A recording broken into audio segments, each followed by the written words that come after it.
Hey groomers, Tyler and Smokey here. He's a little fat potato, so I'm going to set him down. But just thought you'd like to see him. But anyway, just wanted to show you this cool shirt one of my shops gave to me. Custom made, Blade Daddy.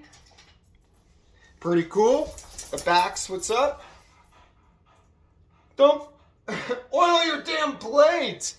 Just for a reminder. And real quick story about the shop. It was my very first customer I served professionally, and it was her first week or month of opening up as well. So we both started around the same time. She started out in her garage.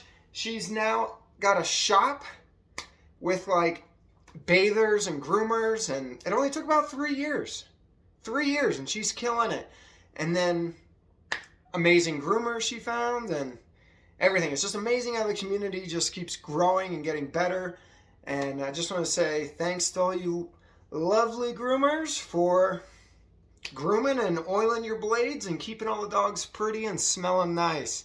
So I know the holidays were tough, but it starts over now.